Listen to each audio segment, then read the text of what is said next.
This is NDTV. And you're watching NDTV 24/7.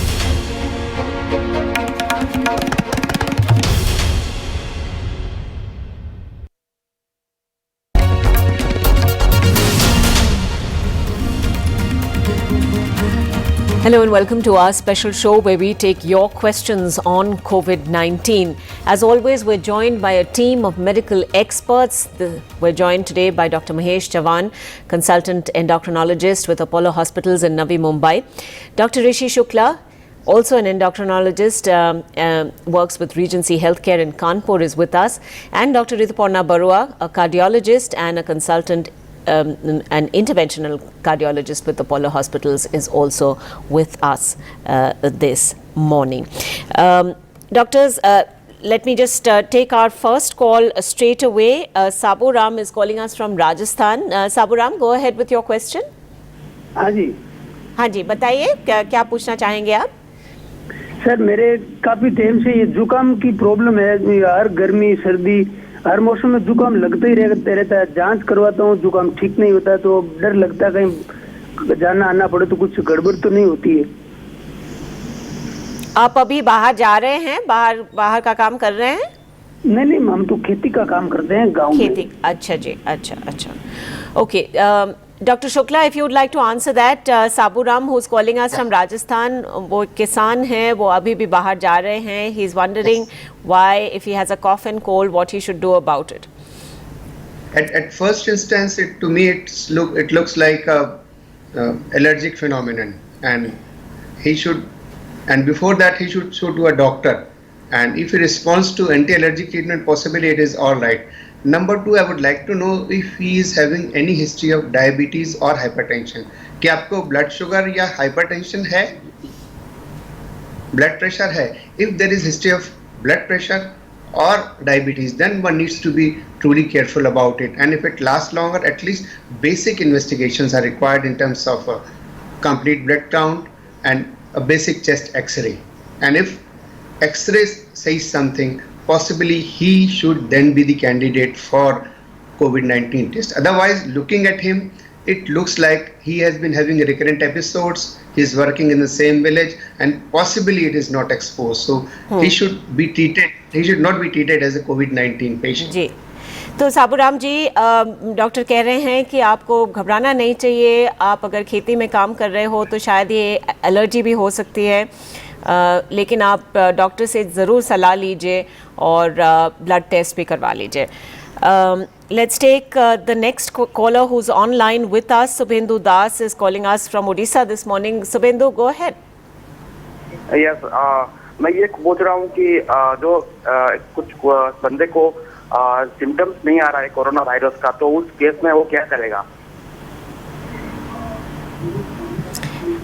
All right. I think the question is, if someone doesn't actually have any kind of symptoms, do all precautions still need to be taken? Dr. Barua, if you would like to answer that. Yeah, I would like to answer this question. If you could maybe speak in Hindi, since we are being asked the questions in Hindi. Yeah. First, you have to talk to a doctor. That is more important. What kind of symptoms the patient is suffering? I think it should be clearly to be talked to the doctor. He should visit at least one physician, and different types of symptoms will be there. And there are specific symptoms related to the COVID infection that to be sought for, and then finally we need to answer it that it is actually COVID infection or other infection. That is important. So symptoms means it should be different types of symptoms. So it should be specific to the COVID infection, mostly respiratory infections, and the sore throat and fever, and the other dyspnea particularly. So these symptoms are very important for COVID infection to be suspected. All right, let's move on to our next caller. Satish Kumar is calling from Kanchipuram. Go ahead, Satish. I want to know, good morning, I want to know what is community spread of coronavirus, first question. The next question is, what is the scope of how long it will take for a vaccine? Because vaccine is the only solution for the treatment for coronavirus. There is no specific treatment. till date we are giving symptomatic treatments only. How long it will take for a vaccine to develop? Whether India institutions taking any steps for this vaccine development? Dr. Chavan, would you like to answer that? His question is regarding vaccines. I wish we had a concrete answer to give him, but if you'd like to go ahead and answer it to the best you can. Yeah. So as the reports are coming in, China has already filed in for a vaccine and would be ready for trials within next few months. But if you look at our Indian scenario, Pune-based company and the government have been trying for have co-applied and studying for vaccines. But if you look at all the data, I think it will take almost 6 months to 1 year for vaccines to really come in the market, for really available for the general public. All right. We have one more caller with us. Balram Chaudhary is calling us from Bikaner. Balram, go ahead. Ma'am, good morning. Good morning. My question is about, ma'am, nowadays in my areas hot winds are blowing. So, ma'am, my question is that does it less chance to spread in hot areas? All right. Balram Chaudhary is asking, he's from Rajasthan, he lives in Bikaner, he's saying that there are sort of very hot winds blowing in his area right now, and could this spread the disease faster? Whoever would like to answer that. Yeah. This Actually, hot. yeah, go ahead, please. Yes, Dr. Yeah, go Shukla, ahead. let's go to you first and then we'll go one by one. Dr. Shukla first.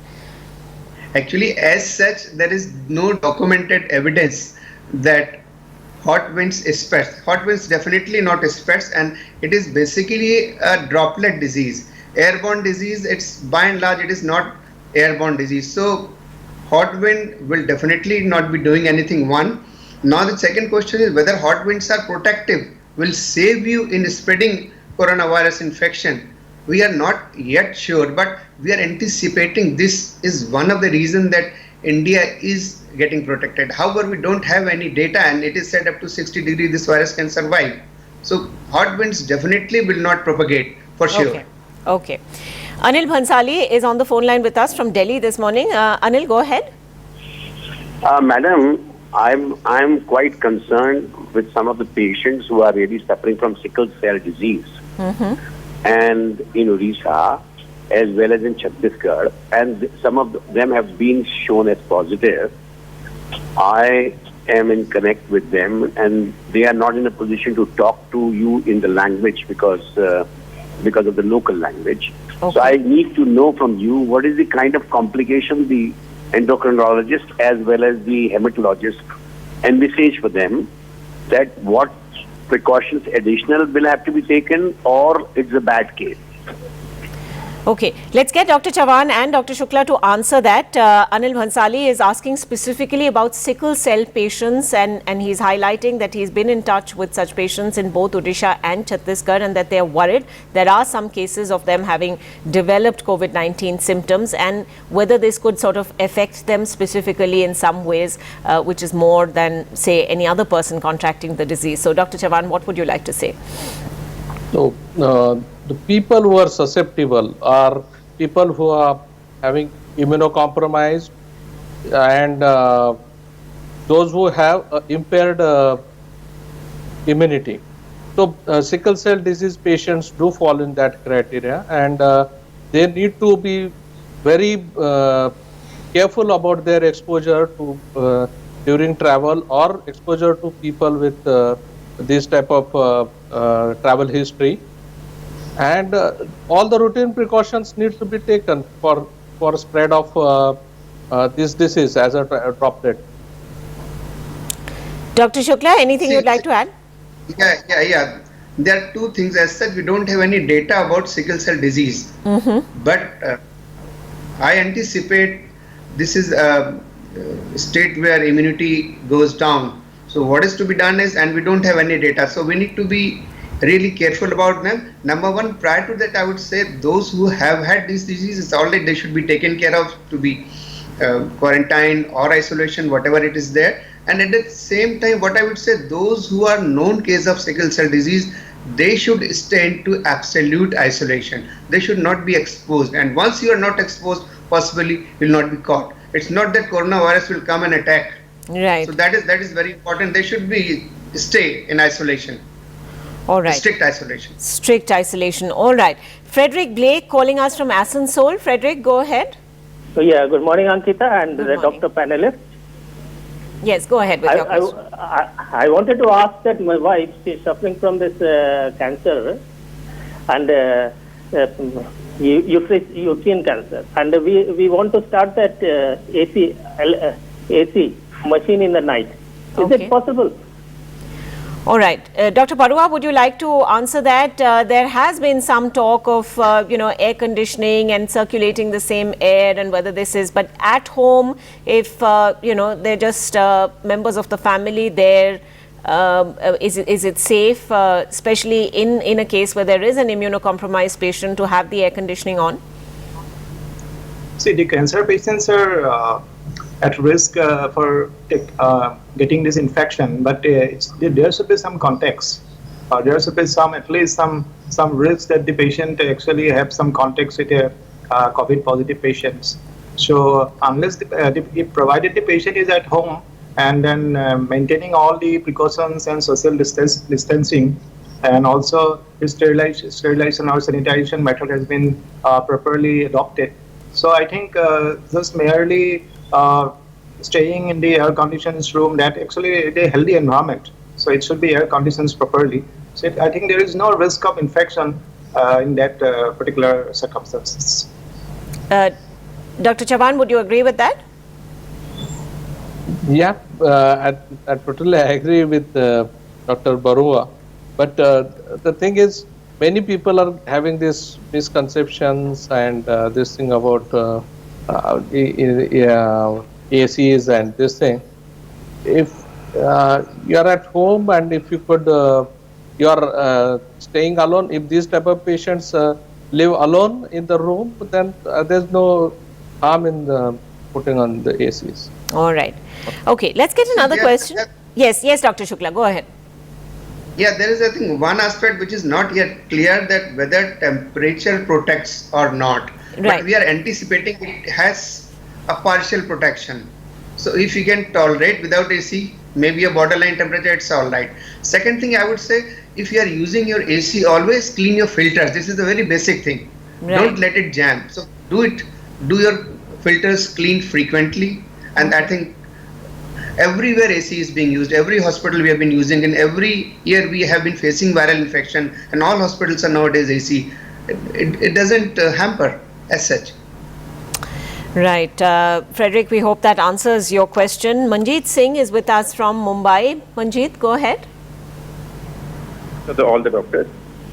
Ma'am, there is a question that since last more than 21 days I am at home. Yes. And due to that, watching television frequently and being on the laptop and being on the social media, on the mobile and all that, I'm facing huge problems in my eyes. There are frequent pains in getting in my eyes. What is the reason for that?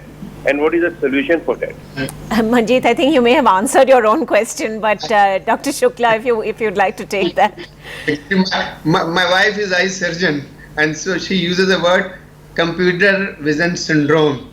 So though you are watching TV, I would say watch less TV, watch less of mobile, give some time to creativity, sit down, close your eyes, and there is a refresh to your eyes. Teardrops that you can put frequently into your eyes. So I think I think Ankita also answered, this is a self-generated problem. So spending more time in front of screen possibly is hampering you. All right. Most likely the creative activities and the creative thoughts, reading, exercise, and these are very important rather than sitting just in front of the laptop. Yeah. Yes. And we'd encourage you to sort of not think about COVID-19 all the time as well, because there are mental stress aspects also that would come into operation there. But Kumar is calling us from Chennai, and he has a question about the BCG vaccine. Kumar, go ahead. Good morning, sir. Good morning. and big hats off to all our frontline warriors. Sir, BCG, even though it is antibacterial, probably is the only vaccine which protects the lungs, sir. Okay? And there are studies which has not been proved that BCG has got some resistance to this key virus. And the real vaccine is about a year and a half more. What I'm suggesting is, will it be wrong to go for a mass immunization of BCG again for at least the population which is about 40-50 years? Will it give some protection to them, sir? We are a country of 150 million. Will it be a way to keep our people safe from this disease, sir? Why don't you go for BCG vaccine again for the people who are above 40 and 50, sir? Dr. Shukla, would you like to answer that? Actually, very interesting question. We have been discussing and debating for last couple of days. We don't have any answer to this, because one assumption is that those, as an Indian, we have always been vaccinated in our childhood, and all of us have mark into our arm, and we anticipate that we are being protected. Is it true or not? We are not very sure. This is just an anticipation, and as yet there are no recommendation that every Indian, everybody whosoever has not been vaccinated with BCG to be given. So this is my understanding. Would any of the other doctors like to add anything? Yes, Dr. Chavan, go ahead. So BCG elicits immune response against many other viruses also. So that is one of the mechanisms which has been proposed, that BCG vaccination may help against coronavirus. But it is too early for us to talk about mass immunization. And even if you immunize people now, it is still going to take 6 months to 1 year for to elicit the response. So we should wait for the clinical trials where BCG is being studied for specific activity against the coronavirus, and there are people studying compound. Because next year we don't. Yes. I just want to add something, because next year we don't know whether we'll face COVID-19 or not, and if at all it would be same strain or not. So we are not very sure. So it's as such very debatable. All right. It's a complicated question with not very easy answers, presumably. We have another caller from Rajasthan. Dipanshu is with us. Dipanshu, go ahead. Yeah. So thank you so much, everyone. So my question is, like, I need to visit vegetable markets in the morning, and what is the precaution I should take, and how frequently I should wash my mask, and what is the other precaution I can take while going to the market? Do you have a cloth mask? Is it an N95 mask? What kind of mask is it, if you'd help us understand, Dipanshu? Using normal mask like rumal. Okay. And all right. Like a cloth. You're using a cloth to protect your face. Okay. Dr. Shukla, if you'd like to answer that. Yeah. If there are two questions. One is about the mask. Second is vegetable. If you purchase vegetable, put it in the home. Put it in under running water for 5 or 10 minutes, and then I think it is worth use it. I think his question is, he's worried every time he's going out, and so beyond wearing a mask, is there any other precaution that he could be taking? He should not go very frequently, number one, and while he's going out, he should keep a distance. I mean, this has to be kept in mind. And mask, to my understanding, is once it is removed, then one should use a new mask. And what he can do is, since he is using those handkerchiefs or gamcha of Modi ji, he can use 2-3 of that, and once it is removed, then he can use a new one and wash every day. So this would be the possibility. And very humble request, not go out very frequently. Right. And I think that's important to know, because a lot of people, perhaps wanting to just stretch their legs or get a bit of fresh air, are using the freedom of being able to go for essentials to do that. But it really is inadvisable to go out too often at this point. Pradeep is calling us from Gurugram. Pradeep, go ahead with your question. Good morning to everybody. Good morning. Actually, I'm 49-year-old, and from the last 45 years, I've been suffering from the acute asthma. And I've been treated in various steps, like, where I've taken a number of vaccinations from UK, and I've even maybe laughing on this, like I've traveled to Hyderabad to swallow fishes, many remedies, like, I've tried everything last 45 years. But over the last 10 years, I've been experienced that if you avoid curd and milk products and banana and take regular nebulization, you can protect yourself from lung infections. How far I'm correct on this, sir? Who would like to take that? Yeah. Okay, Dr. Chavan, go ahead. So you may be having an allergy to milk and milk products and banana. So avoiding that may be good for you, but you cannot generalize it for other people because there are thousands of types of food allergies. Okay, so everyone has to search their own remedy and for allergy, because we are still not yet found an answer for the allergy. Right. Bronchitis. Right. A quick last question. Subhash had called in with this question from Hyderabad. He says they're a couple, husband and wife, living together. They're 73 and 63 years old respectively. Do they need to wear masks inside the house, and do they need to maintain social distancing from each other as well? Dr. Shukla, quick last words from you. Tough and emotional question. I think what is recommended, since they are elderly, it is better if they can. But if they are not exposed, in home we usually do not, but for elderly this is the advice, and this would remain the advice even post COVID. If the elderly may remain little separated, maybe for couple of months, this would be great. But if there is no symptoms, they have been living and there is no history of exposure, they are not diabetic, they are not hypertensive, they are not asthmatic, and possibly this is not required. So this is very ambiguous question, but very real life and emotional question. For elderly, this is a general advice. I mean, I would say the families where elderly and young people are living together, it would be advisable to keep a little distance with elderly people out of respect and out of protection. All right. Thanks very much indeed, all three of you, for joining us this morning and answering so many questions. And of course, we'll be back at 7:30 once again this evening to take your questions. Do tune in then. Thank you.